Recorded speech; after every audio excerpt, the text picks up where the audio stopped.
It's the eve of ruin. Da-da-da-da.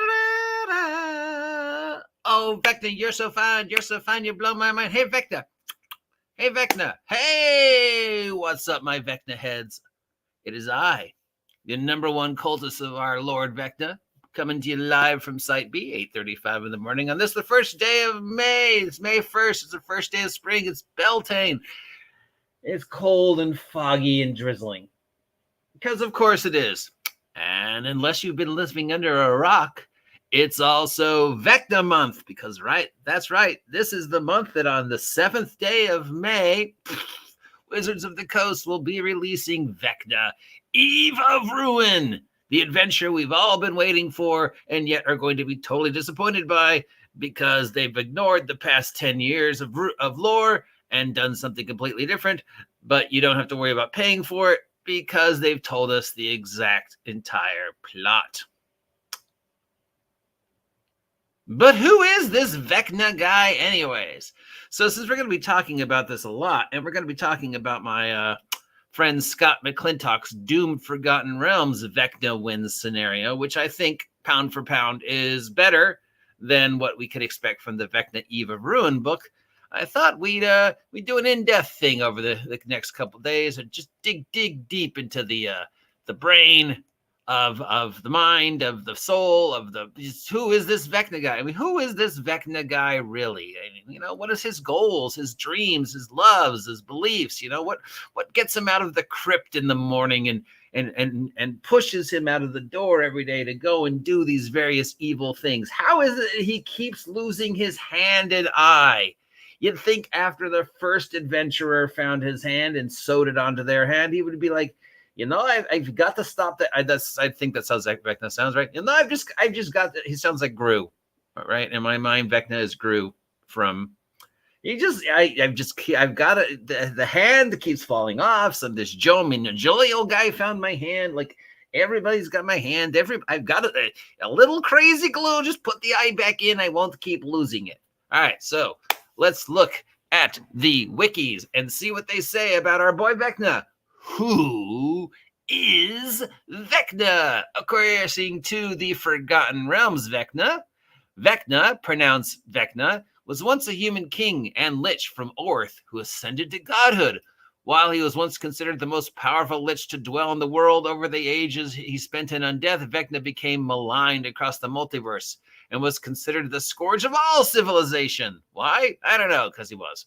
Evil is not the absence of good. It is not a choice. Evil is one of two forces in the cosmos, an agency locked in an eternal struggle against its antithesis. Only good and evil exist, and not even a hair's width of space separates them. Vecna. Description. As a deity, Vecna appears as a decrepit lich, missing his left hand and left eye. I've got just a little crazy. I should staple that thing on so I stop losing the hand. According to some, Vecna has an obsession with acquiring and maintaining secrets, believing them to be the source of true power. He is precise and calculating in his actions, but was at times prone to bouts of intense rage. Vecna believed that every being in existence held a single secret that could be manipulated to bring it about its destruction. Uncovering the secret and exploring its truth were the key to gaining domain over others. I know your secret. As a deity, Vecna did not claim a domain, but instead wandered the entire multiverse. He maintained the Citadel of Cavities. Really? I think that's Cavitas, but Cavities, originally on the quasi-elemental plane of Ash near the border of the negative energy plane, where he had wrestled away from the Doomguard long before. The Citadel was used by Vecna as his fortress, which he visited regularly to gloat on the despair of his defeated enemies. Later, it became his prison, as it was drawn into the domains of dread by the dark powers. He also has kept a hidden black tower somewhere within the plains of Pandemonium. So he's Skeletor. Is Vecna Skeletor? Vecna possessed a number of tremendous powers, including the ability to paralyze others with his touch, inherently cast a variety of powerful spells. Well, that's pretty much every lich. And alter reality at will. Well, okay, he's a god. He was immune to disease, disintegration, mind-controlling powers, and a variety of other debilitating effects because he was a lich. His sensory perception extended far beyond that of mortal beings, up to a range of 10 miles.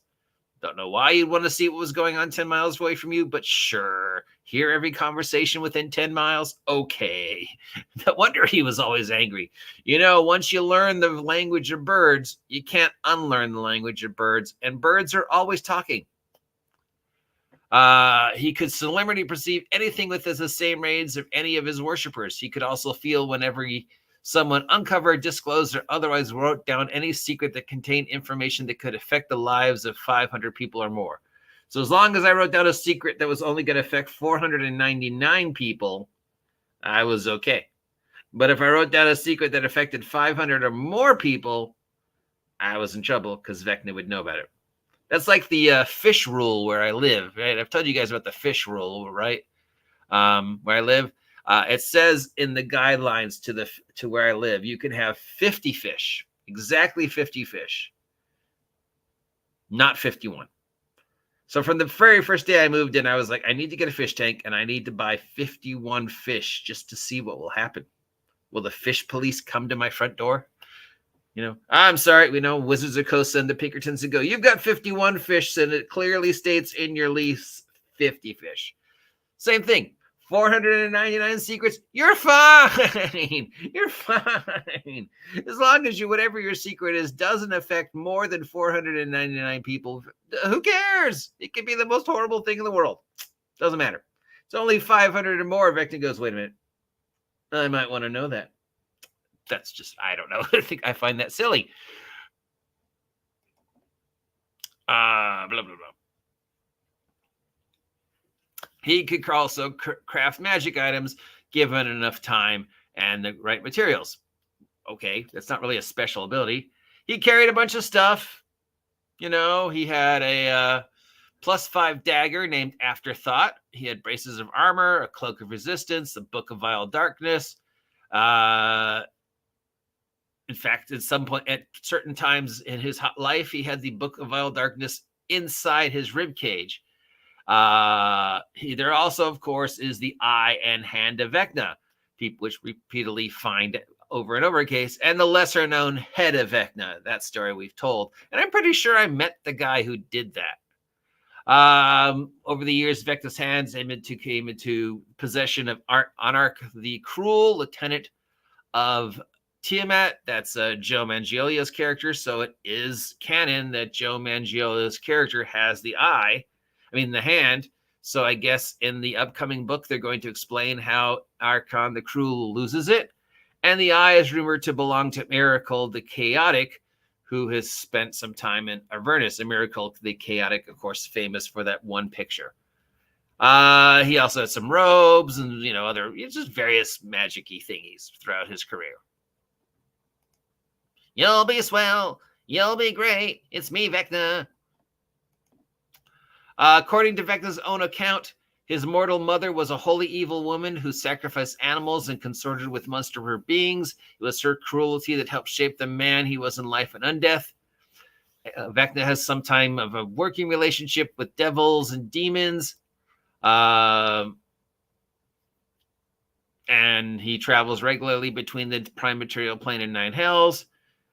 He has relationships with other liches and, of course, some bad guys. The most famous bad guy, in Tiamat and him, because he's Venger, Tiamat and Vecna. Vecna's greatest enemy was Kos, who betrayed him and is supposedly responsibility for the loss of his hand. He is a sworn enemy of the Raven Queen because she is in charge of all, life and death in the Forgotten Realms, and he wants to overthrow her and become the Lord of life and death and the Shadowfell, something that almost happened during Tomb of Annihilation. He also sought to domain over other godly realms like the sun, and he is considered an enemy of gods of good like Pelor and Lathandar. And Vecna is always up to some kind of shenanigans, including the upcoming shenanigans between him and the rest of the world in Eve of Ruin. I guess the biggest thing, of course, is how did he lose the hand and eye?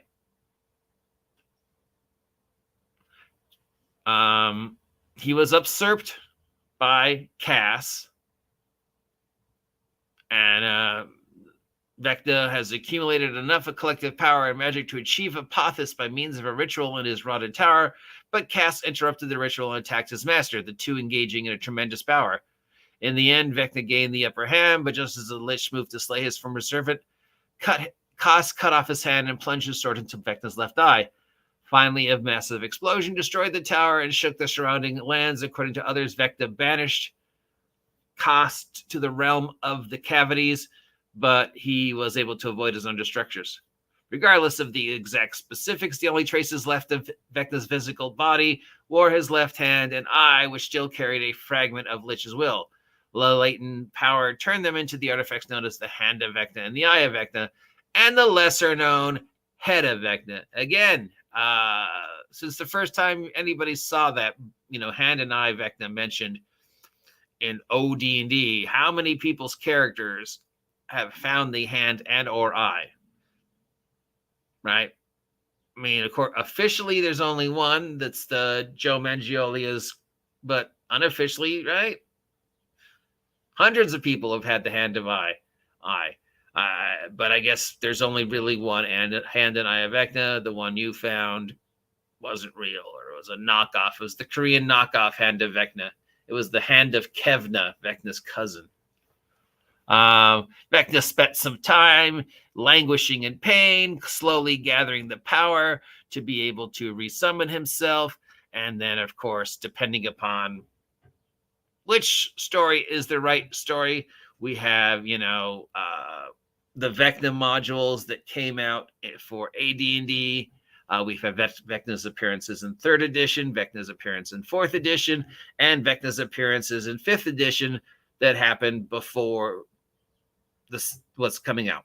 So depending upon where we stand and which incarnation of Vecna we are dealing with, the storylines of Vecna lives and Vecna die either did happen or didn't happen. According to this one, it looks like Vecna die did happen, because it says that sometime later, Vecna again attempted to ascend to the status of greater deity via organizing a centuries-long plot, accumulating and absorbing the essence of the demigod Eus, and also invading Sigil, from where he could exert control over the entire multiverse.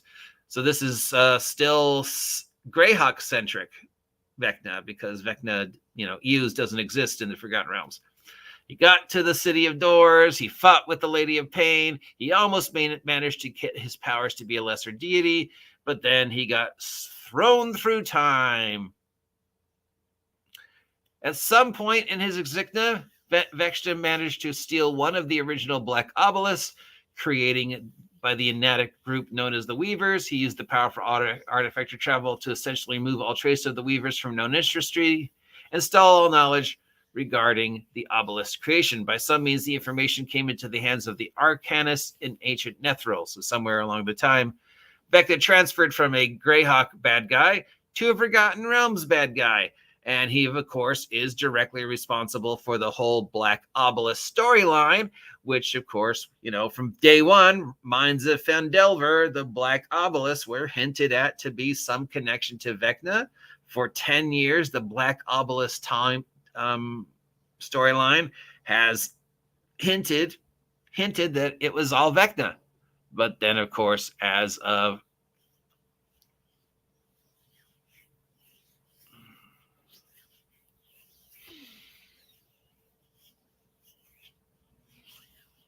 then, of course, none of that matters, because they rewrote the story regarding the obelisk in Return to Mines of Phandelver, and it was the Mind Flayers all along. Whether the obelisk will play a part in the upcoming story for Eve of Ruin or not, don't know. Apparently, the Eve of Ruin mostly centers around the Vecna trying to gather the Rod of 7 Parts together.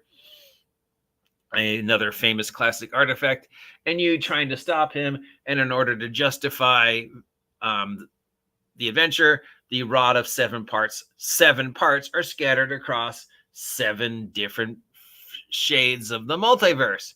So one of them is going to be in Greyhawk, Forgotten Realms, Ravenloft, I don't know, whatever else. I doubt we'll see Dark Sun. Not sure if we'll see Greyhawk. We may or may not see Greyhawk show up in that, but yeah.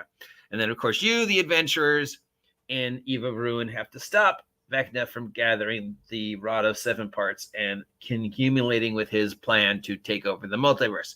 As we know from now 2 separate videos by the lead designer, you succeed. She tells you now twice the entire plot line, that you get to 20th level in this plot line, and basically step by step, here's what Vecna does, here's what you're going to do to stop him. Yay, by the last page, PC wins.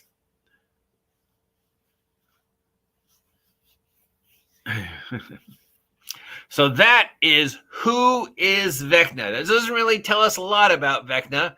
Raised by an abusive mother, originally a Greyhawk deity, but only mentioned because of the hand and eye, and then just slowly over the years has shown up in more and more adventures, including the Vecna Lives and Vecna Die adventures.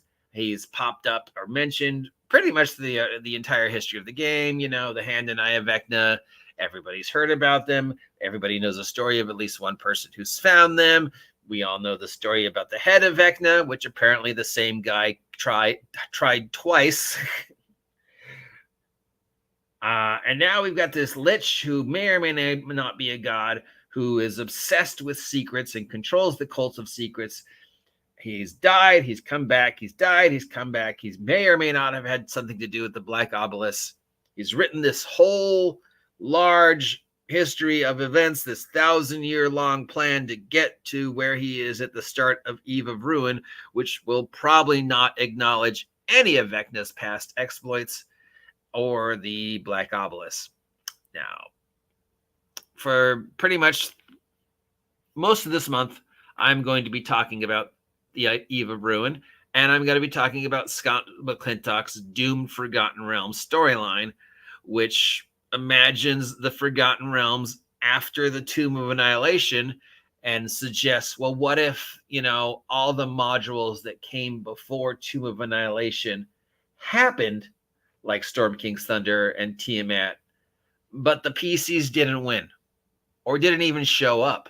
What if we go all the way back to Mines of Delver? What if we go all the way back to the first Black Obelisk, and we tell the story of this alternate timeline where Vecna was responsible, the secret mastermind behind everything, and the heroes didn't beat Storm King's Thunder. The heroes didn't stop the rise of Tiamat.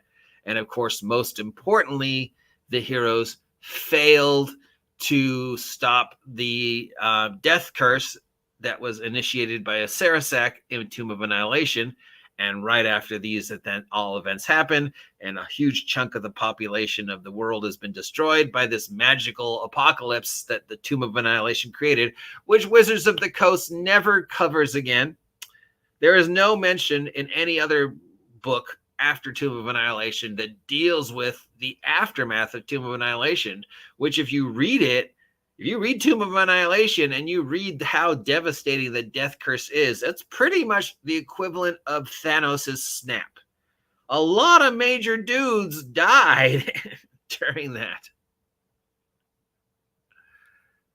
But Scott, on the other hand, explores that fully. So we're going to be comparing Scott's Doom Forgotten Realms series, which is available on DM's Guild, with the Eve of Ruin. We're going to be discussing who this Vecna guy is, what's his motivation, what is his loves, his hopes, his dreams, his fears, where's he's going, how does he spend a Sunday, We're going to get deep into the mind of this Vecna guy over the next month as we get deep into the mind of Wizards of the Coast trying to understand Eve of Ruin. Not that you really need to, because the head designer tells us about it. And we're going to explore this alternate universe that it probably is the much better Vecna-centric storyline by Scott McClintock. So if you want to hear me keep doing this, let me know. If you don't want to hear me do this, let me know. Till next time, just ask yourself, who is Vecna? Oh, Vecna, you're so fine. You're so fine. You